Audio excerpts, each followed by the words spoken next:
Dan ini sesi terakhir kita membahas tentang infeksi menular seksual atau IMS.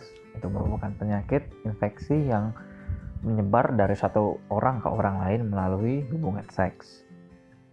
Ya, memang ada bermacam-macam ya untuk penyakit infeksi menular seksual ini, yang seperti kita bisa lihat pada gambar. Contohnya ada chlamydiasis atau chlamydia.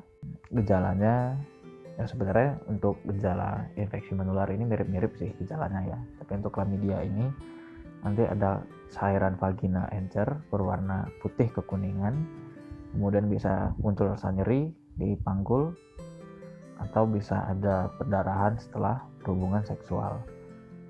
Kemudian raja singa atau sifilis, jadi nanti muncul luka pada kemaluan yang seperti bisa kita lihat pada gambar, dan ini lukanya tidak nyeri ya.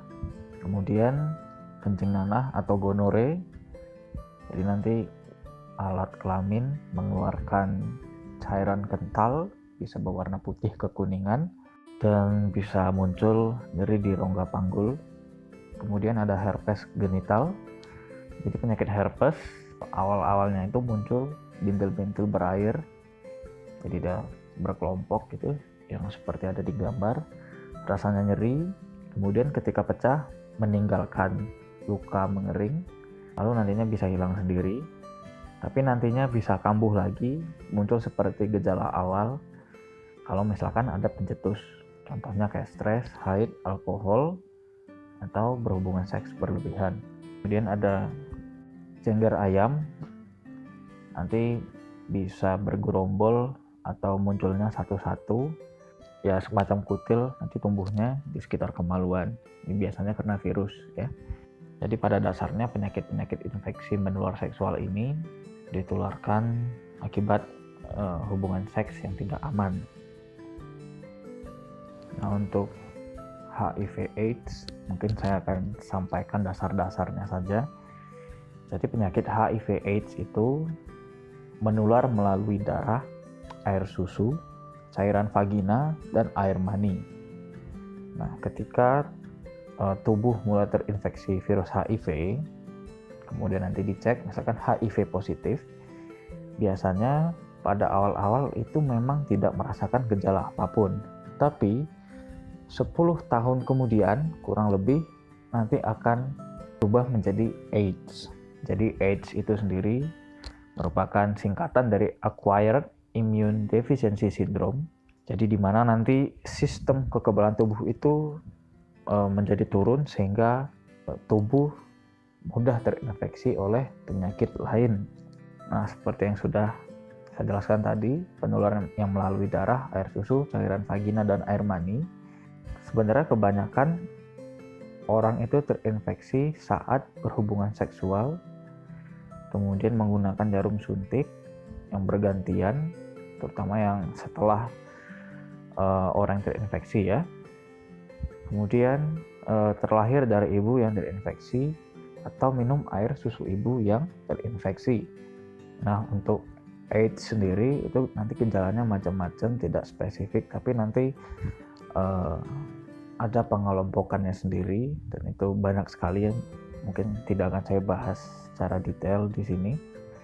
Dan perlu kita tahu, HIV itu tidak menular melalui batuk atau bersin, digigit serangga, ya, contohnya misalnya digigit nyamuk Bu ya, itu tidak menularkan HIV.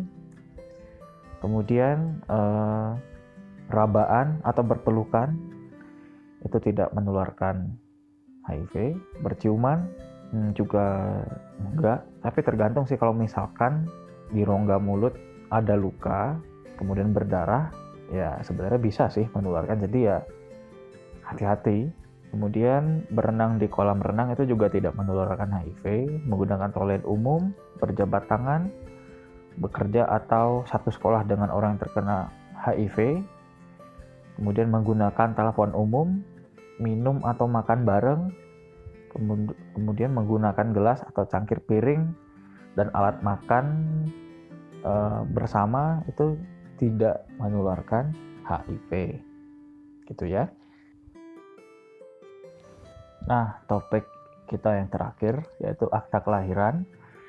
Menurut Undang-Undang Nomor 23 Tahun 2002, perlindungan anak pasal 5 itu dijelaskan kalau misalkan setiap anak itu berhak atas suatu nama, itu sebagai identitas diri dan status kewarganegaraan.